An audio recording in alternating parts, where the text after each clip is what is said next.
Patriarcas e Profetas. Capítulo 14. A destruição de Sodoma. Este capítulo é baseado em Gênesis 19. Como a mais bela entre as cidades do Vale do Jordão, achava-se Sodoma, situada em uma planície que era como o jardim do Senhor. Gênesis 13, verso 10, pela sua fertilidade e beleza. Ali florescia a luxuriante vegetação dos trópicos.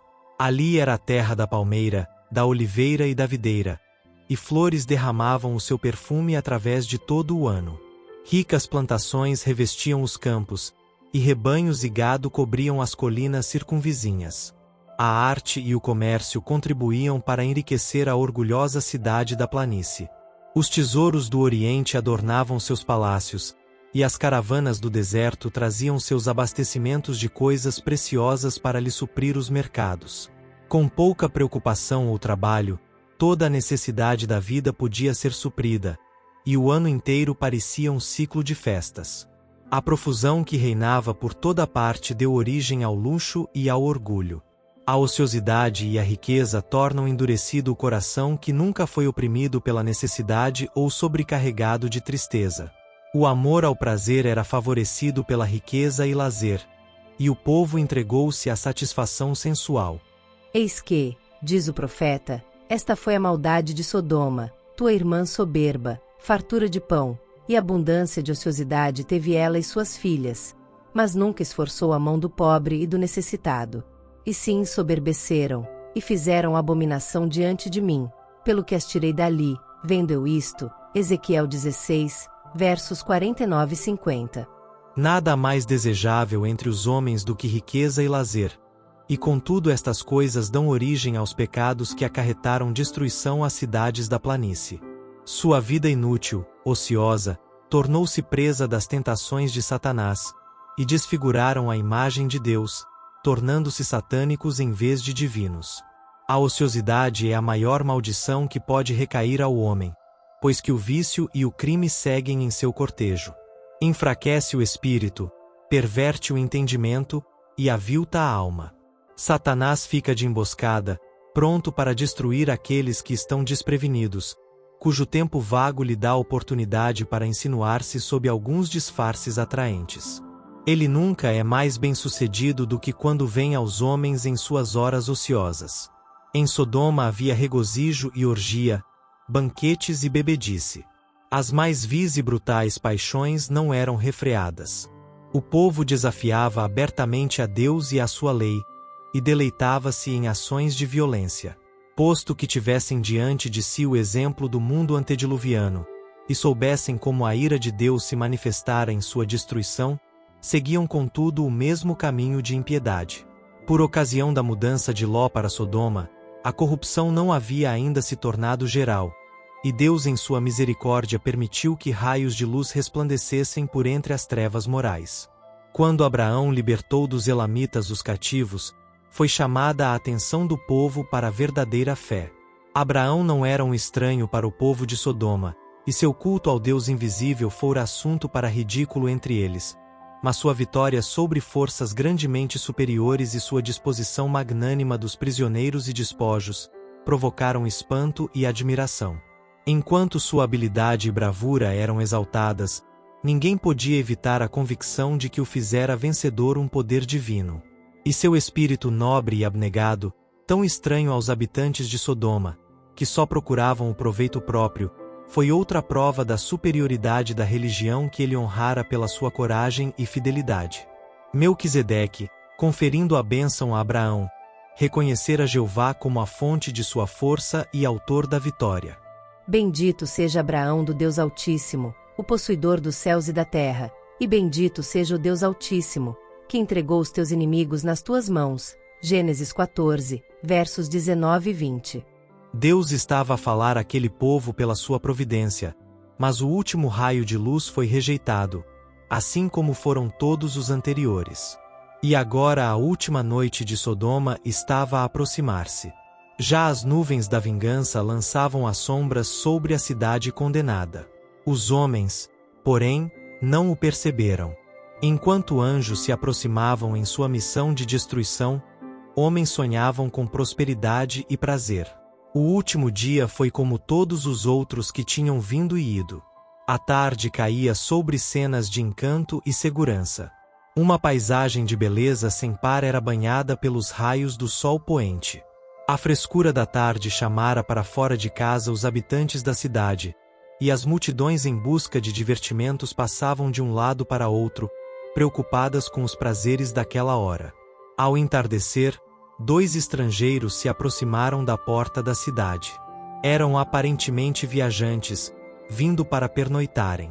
Ninguém poderia discernir naqueles humildes viajantes os poderosos arautos do juízo divino, e mal sonhava a multidão alegre e descuidada que, em seu tratamento a esses mensageiros celestiais naquela mesma noite, atingiriam o auge do crime que condenou sua orgulhosa cidade. Houve, porém, um homem que manifestou amável atenção para com os estranhos, e os convidou para sua casa. Ló não sabia do verdadeiro caráter deles, mas a polidez e a hospitalidade eram nele habituais, faziam parte de sua religião. Lições que ele havia aprendido pelo exemplo de Abraão. Se ele não houvesse cultivado o espírito de cortesia, poderia ter sido deixado a perecer com o resto de Sodoma. Muita casa, fechando suas portas a um estranho, excluiu o mensageiro de Deus, que teria trazido bênção, esperança e paz. Cada ato da vida, por pequeno que seja, tem sua influência para o bem ou para o mal. A fidelidade ou a negligência naquilo que aparentemente são os menores deveres, pode abrir a porta para as mais ricas bênçãos da vida ou para as suas maiores calamidades. São as pequenas coisas que provam o caráter. São os atos despretensiosos de abnegação diária, praticados com um coração prazenteiro e voluntário, que Deus aprova. Não devemos viver para nós mesmos, mas para outrem. E é apenas pelo esquecimento de nós mesmos, alimentando um espírito amorável, auxiliador, que podemos tornar nossa vida uma bênção. As pequenas atenções, as cortesias pequenas e singelas, muito representam no perfazer o total da felicidade da vida, e a negligência destas coisas constitui não pequena participação na desgraça humana. Vendo o desacato a que os estranhos estavam expostos em Sodoma, Ló tornou um de seus deveres guardá-los ao entrarem, oferecendo-lhes acolhimento em sua casa. Estava assentado à porta quando os viajantes se aproximavam, e observando-os, levantou-se de seu lugar para os encontrar, e curvando-se polidamente disse: Eis agora, meus senhores, entrai, peço-vos, em casa de vosso servo, e passai nela a noite. Eles pareciam declinar de sua hospitalidade, dizendo: Não, antes na rua passaremos a noite. Gênesis 19, verso 2. Seu objetivo nesta resposta foi duplo: provar a sinceridade de Ló, e também parecer ignorar o caráter dos homens de Sodoma, como se supusessem livre de perigo ficar na rua à noite. Sua resposta tornou Ló mais resolvido a não deixá-los à disposição da turba infame. Insistiu com o convite até que cederam, e o acompanharam para casa. Ele esperava esconder sua intenção aos ociosos que estavam à porta, trazendo os estrangeiros à sua casa por um caminho indireto, mas a hesitação e demora deles, e o empenho persistente de Ló, fizeram com que fossem observados, e à noite, antes que se acomodassem, uma multidão iníqua reuniu-se em redor da casa. Era um grupo imenso, jovens e velhos, igualmente inflamados pelas mais vis paixões. Os estranhos estiveram a fazer indagações quanto ao caráter da cidade, e Ló advertira-os a não se arriscarem a sair de suas portas naquela noite, quando as vaias e zombarias da turba eram ouvidas, reclamando que os homens lhes fossem trazidos para fora. Sabendo que, sendo provocados à violência, poderiam facilmente penetrar em sua casa, Ló saiu para experimentar sobre eles o efeito da persuasão. Meus irmãos, disse ele, rogo-vos que não façais mal, empregando o termo irmãos, no sentido de vizinhos, e esperando conciliá-los e envergonhá-los de seus maus intuitos. Mas suas palavras foram como gasolina sobre as chamas. A ira deles se tornou semelhante ao rugido da tempestade. Zombaram de Ló, como que fazendo-se juiz sobre eles, e ameaçaram tratá-lo pior do que se propuseram fazer para com os seus hóspedes. Ruíram sobre ele, e o teriam reduzido a pedaços, se não tivesse sido livrado pelos anjos de Deus. Os mensageiros celestiais estenderam sua mão, e fizeram entrar a Ló consigo na casa, e fecharam a porta. Gênesis 19, verso 10. Os fatos que se seguiram revelam o caráter dos hóspedes que ele acolhia. Feriram de cegueira os varões que estavam à porta da casa, desde o menor até o maior, de maneira que se cansaram para achar a porta. Se não tivessem sido visitados com dupla cegueira, entregando-se à dureza de coração, o toque de Deus contra eles telos-ia feito temer e desistir de sua má obra. Aquela noite não se distinguiu por maiores pecados do que muitas outras anteriores.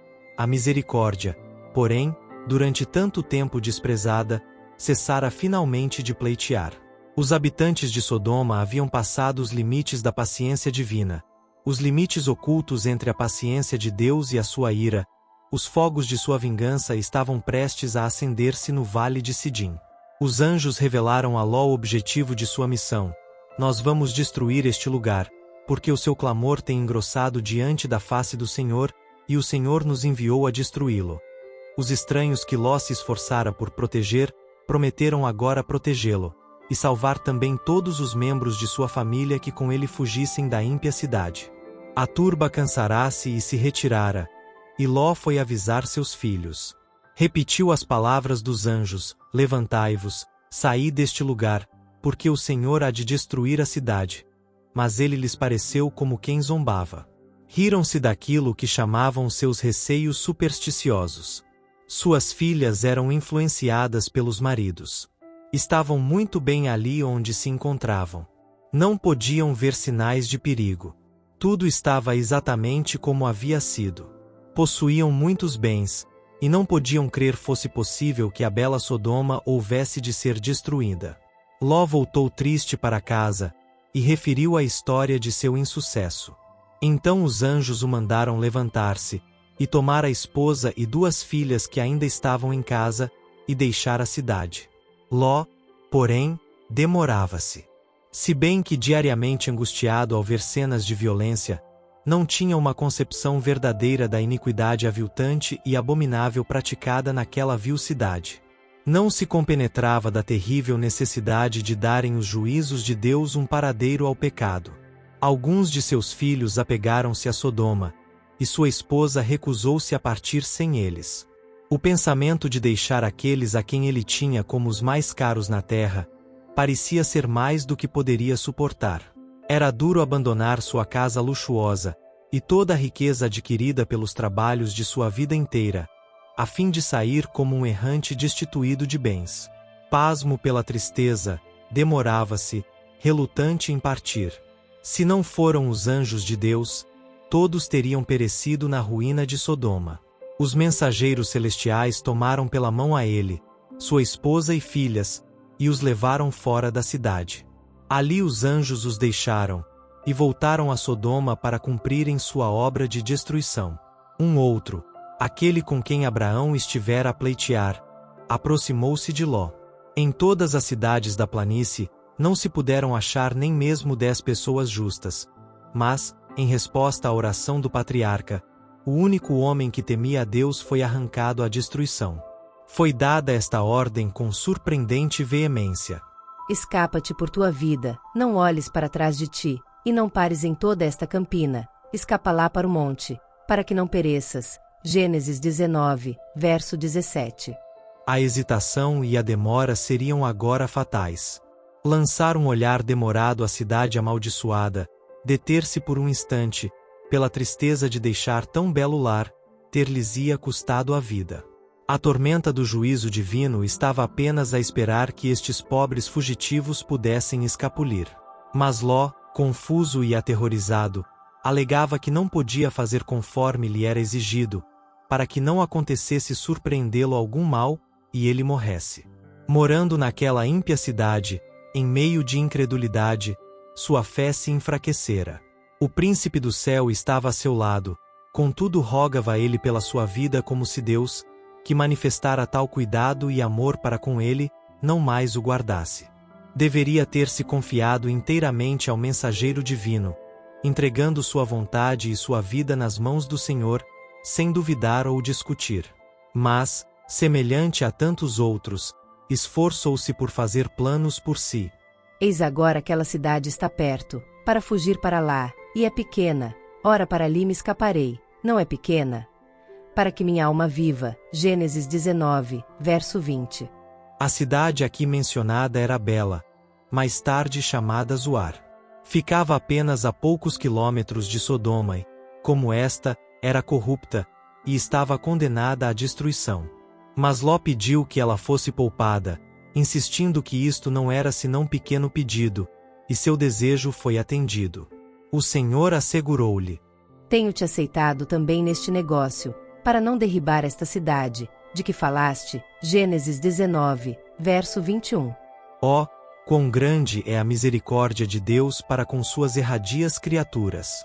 De novo foi dada a ordem solene de apressar-se, pois a terrível tormenta demorar-se-ia apenas um pouco mais.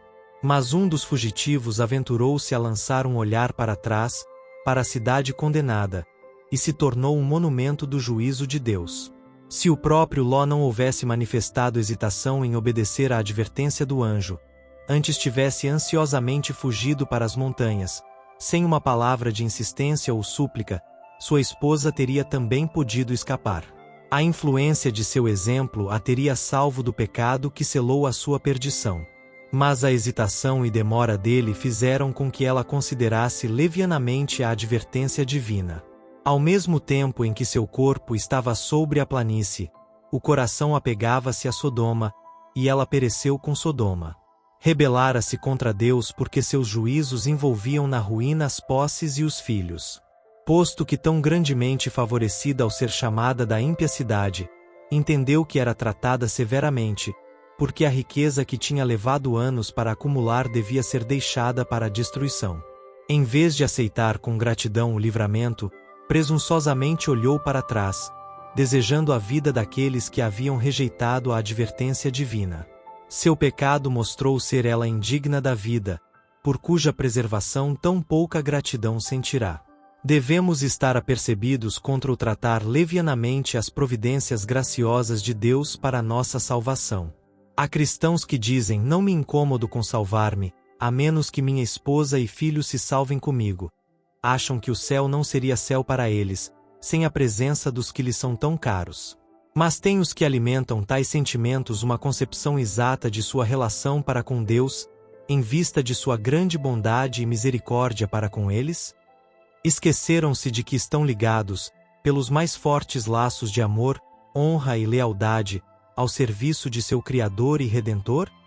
Os convites de misericórdia são dirigidos a todos, e porque nossos amigos rejeitam o insistente amor do Salvador, desviar-nos-emos também? A redenção da alma é preciosa.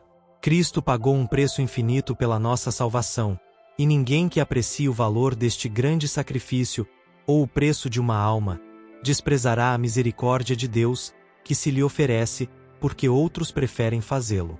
O próprio fato de que outros ignoram suas justas reivindicações deve despertar-nos a maior diligência, para que nós mesmos possamos honrar a Deus e levar a todos, a quem podemos influenciar, a aceitar o seu amor. Saía o sol sobre a terra, quando Ló entrou em Zoar. Gênesis 19, verso 23.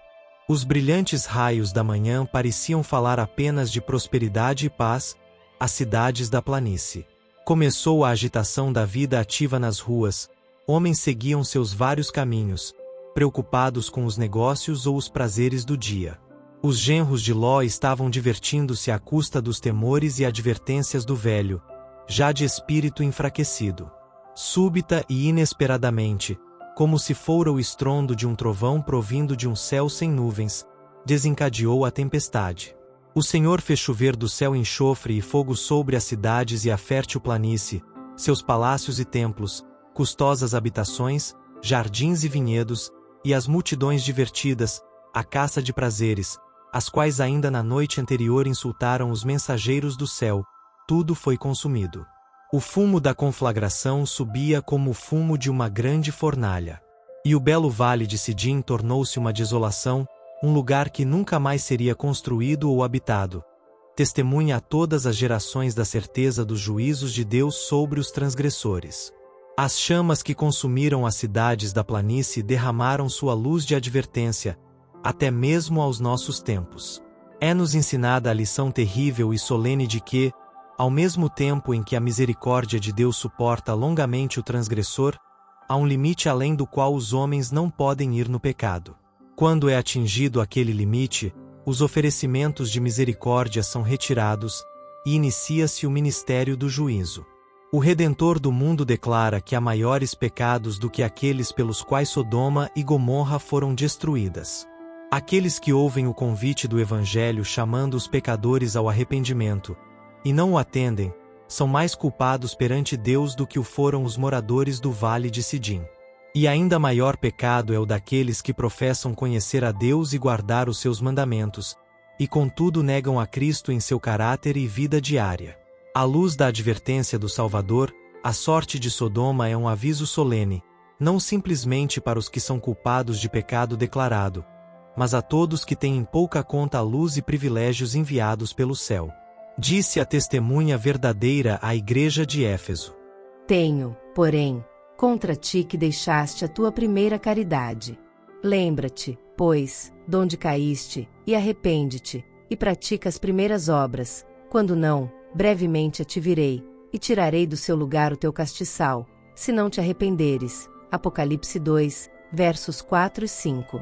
O Salvador aguarda a resposta a seus oferecimentos de amor e perdão, com uma compaixão mais terna do que aquela que move o coração de um pai terrestre para perdoar um filho transviado e sofredor. Ele clama aos errantes: Tornai-vos para mim, e eu tornarei para vós. Malaquias 3, verso 7.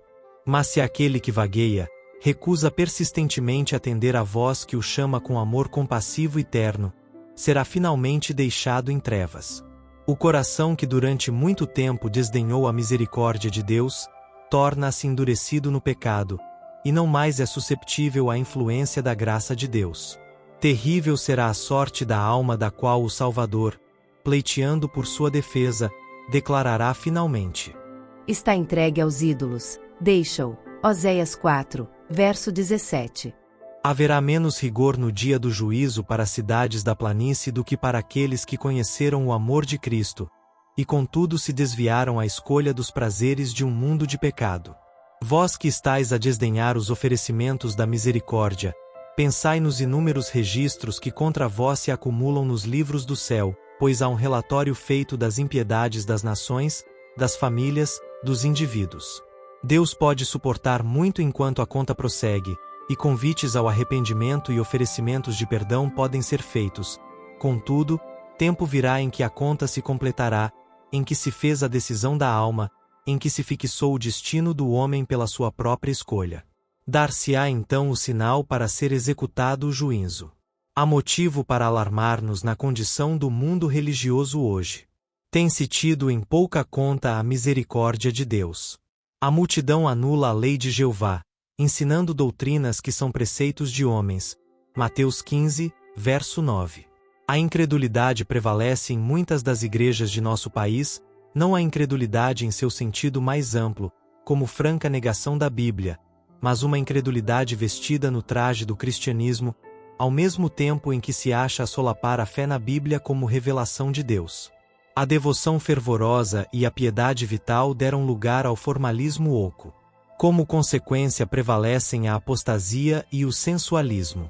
Cristo declarou: Como também da mesma maneira aconteceu nos dias de Ló, assim será no dia em que o Filho do Homem se há de manifestar. Lucas 17, versos 28 a 30.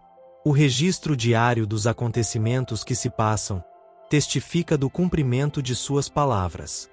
O mundo rapidamente está a amadurecer para a destruição. Logo deverão derramar-se os juízos de Deus, e pecado e pecadores ser consumidos. Disse o Salvador: Olhai por vós, não aconteça que os vossos corações se carreguem de glutonaria, de embriaguez, e dos cuidados da vida, e venha sobre vós de improviso aquele dia. Porque virá como um laço sobre todos os que habitam na face de toda a terra, todos cujos interesses estão centralizados neste mundo. Vigiai, pois, em todo o tempo, orando para que sejais havidos por dignos de evitar todas estas coisas que hão de acontecer, e de estar em pé diante do Filho do Homem. Lucas 21, versos 34 a 36. Antes da destruição de Sodoma, Deus enviou uma mensagem a Ló. Escapa-te por tua vida, não olhes para trás de ti, e não pares em toda esta campina, escapa lá para o monte, para que não pereças. Gênesis 19, verso 17. A mesma voz de advertência foi ouvida pelos discípulos de Cristo, antes da destruição de Jerusalém. Quando virdes Jerusalém cercada de exércitos, sabei então que é chegada a sua desolação. Então, os que estiverem na Judéia, fujam para os montes. Lucas 21, versos 20 e 21. Não deviam demorar-se para conseguir coisa alguma de suas posses, mas antes aproveitar-se da oportunidade para fugir. Houve uma saída, uma decidida separação dos ímpios, uma escapada para salvar a vida. Assim foi nos dias de Noé, assim nos dias de Ló, assim aconteceu com os discípulos antes da destruição de Jerusalém, e assim será nos últimos dias. De novo se ouve a voz de Deus em uma mensagem de advertência, mandando seu povo separar-se da iniquidade que prevalece. O estado de corrupção e apostasia que nos últimos dias existiria no mundo religioso foi apresentado ao profeta João, na visão de Babilônia, a grande cidade que reina sobre os reis da terra. Apocalipse 17, verso 18. Antes de sua destruição será feito do céu o convite. Sai dela, povo meu, para que não sejas participante dos seus pecados, e para que não incorras nas suas pragas. Apocalipse 18, verso 4. Como nos dias de Noé e Ló, tem de haver uma separação distinta do pecado e pecadores. Não pode haver transigência entre Deus e o mundo, nem um retrocesso para se conseguirem tesouros terrestres. Não podeis servir a Deus e a Mamon. Mateus 6, verso 24. Como os habitantes do vale de Sidim, o povo está sonhando com prosperidade e paz.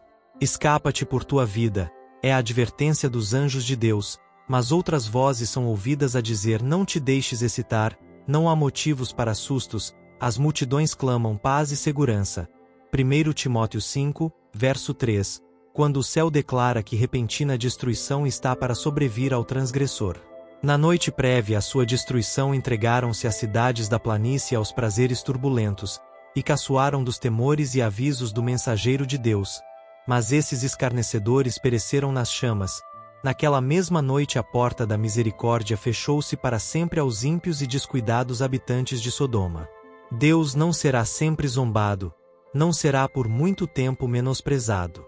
Eis que o dia do Senhor vem, horrendo, com furor e ira ardente, para pôr a terra em assolação, e destruir os pecadores dela. Isaías 13, verso 9. A maioria no mundo rejeitará a misericórdia de Deus, e submergir-se-á na repentina e irreparável ruína. Mas aquele que atender à advertência, habitará no esconderijo do Altíssimo, e à sombra do Onipotente descansará. Sua verdade será seu escudo e broquel, para ele é a promessa: dar-lhe-ei abundância de dias, e lhe mostrarei a minha salvação. Salmos 91, versos 1, 4 e 16. Apenas pouco tempo habitou Ló em Zoar. A iniquidade prevalecia ali como em Sodoma, e ele temeu ficar pelo receio de ser destruída a cidade. Não muito tempo depois Zoar foi consumida, conforme fora o intuito de Deus. Ló encaminhou-se para as montanhas e habitou em uma caverna, despojado de tudo aquilo por cujo amor ousara sujeitar sua família às influências de uma cidade ímpia. Mas a maldição de Sodoma seguiu o mesmo ali. A conduta pecaminosa de suas filhas foi o resultado das más associações naquele vil lugar. A corrupção moral do mesmo se entretecera de tal maneira com o caráter delas que não podiam discernir entre o bem e o mal. A única posteridade de Ló, os moabitas e amonitas, foram tribos vis, idólatras, rebeldes a Deus e inimigos de seu povo. Em grande contraste com a vida de Abraão estava a de Ló. Já tinham sido companheiros, adorando no mesmo altar, morando ao lado um do outro em suas tendas de peregrinos, mas quão diversamente diferenciados agora. Ló escolhera Sodoma para seu prazer e proveito. Deixando o altar de Abraão e seu sacrifício diário ao Deus vivo, permitirá a seus filhos misturar-se com um povo corrupto e idólatra. Retivera contudo em seu coração o temor de Deus, pois declaram as Escrituras ter sido ele um homem justo. Sua alma justa enfadava-se com a conversação vil que diariamente vinha a seus ouvidos, e ele era impotente para impedir a violência e o crime. Foi finalmente salvo como um tição tirado do fogo. Zacarias 3, verso 2. Despojado contudo de suas posses, privado da esposa e filhos, habitando em cavernas, como os animais selvagens, coberto de infâmia em sua velhice, e deu ao mundo, não uma raça de homens justos, mas 2 nações idólatras, em inimizade com Deus e a guerrear contra o seu povo, até que, enchendo-se sua taça de iniquidade, foram destinadas à destruição. Quão terríveis foram os resultados que se seguiram a um passo desacertado. Diz o sábio: Não te canses para enriqueceres, dá de mão à tua própria sabedoria. Provérbios 23, verso 4. O que se dá à cobiça perturba sua casa, mas o que aborrece as dádivas viverá. Provérbios 15, verso 27. E o apóstolo Paulo declara: Os que querem ser ricos caem em tentação e em laço, e em muitas concupiscências loucas e nocivas, que submergem os homens na perdição e ruína. 1 Timóteo 6, verso 9. Quando Ló entrou em Sodoma, inteiramente se propunha ele conservar-se livre da iniquidade, e ordenar a sua casa depois dele. Mas, de maneira bem patente, fracassou. As influências corruptoras em redor dele tiveram efeito sobre sua fé, e a relação de seus filhos para com os habitantes de Sodoma ligaram até certo ponto seus interesses com os deles. O resultado está diante de nós. Muitos ainda estão cometendo erro semelhante. Escolhendo um lar, olham mais para as vantagens temporais que podem adquirir do que para as influências morais e sociais que cercarão a eles e suas famílias. Escolhem um território belo e fértil, ou mudam-se para alguma cidade florescente, na esperança de conseguir maior prosperidade. Mas seus filhos se acham rodeados de tentações, e muitas vezes formam camaradagens que são desfavoráveis ao desenvolvimento da piedade e à formação de um caráter reto. A atmosfera de moralidade frouxa, de incredulidade, de indiferença às coisas religiosas, tem uma tendência para contrariar a influência dos pais. Exemplos de rebelião contra a autoridade paternal e divina estão sempre diante dos jovens. Muitos fazem amizades com ateus e incrédulos, e lançam sua sorte com os inimigos de Deus. Ao escolhermos uma residência, Deus quer que consideremos antes de tudo as influências morais e religiosas que nos rodearão, a nós e a nossas famílias. Podemos achar-nos em situações difíceis, pois que muitos não podem ter o seu ambiente conforme quereriam. E, onde quer que o dever nos chame, Deus nos habilitará a permanecer incontaminados, se orarmos e vigiarmos, confiando na graça de Cristo. Mas não devemos expor-nos desnecessariamente a influências desfavoráveis à formação de caráter cristão. Quando voluntariamente nos colocamos em uma atmosfera de mundanismo e incredulidade, desagradamos a Deus, e de nossos lares repelimos os santos anjos. Aqueles que procuram para seus filhos riquezas e honras mundanas, às expensas de seus interesses eternos, acharão no fim que estas vantagens são uma perda terrível. Semelhantes a Ló, muitos veem seus filhos na perdição, e apenas conseguem salvar sua própria alma. Perde-se o trabalho de sua vida, está é um triste malogro. Se tivessem exercido verdadeira sabedoria, seus filhos poderiam ter tido menos prosperidade mundana, mas ter-se-iam assegurado um título à herança imortal. A herança que Deus prometeu a seu povo não está neste mundo. Abraão não teve possessão na terra, nem ainda o espaço de um pé. Atos dos Apóstolos 7, verso 5. Ele possuía muitos recursos, e deles fazia uso para a glória de Deus e para o bem de seus semelhantes, mas não olhava para este mundo como sua pátria. O Senhor o chamara para deixar seus patrícios idólatras, com a promessa da terra de Canaã em possessão eterna. Todavia nem ele, nem seu filho, nem o filho de seu filho, a recebeu. Quando Abraão quis um lugar para sepultar seus mortos, teve de comprá-lo aos cananeus. Sua única possessão na terra da promessa foi aquele túmulo cavado na pedra, na caverna de Maquipela. A palavra de Deus, porém, não havia falhado, tampouco teve ela o seu cumprimento final na ocupação de Canaã pelo povo judeu.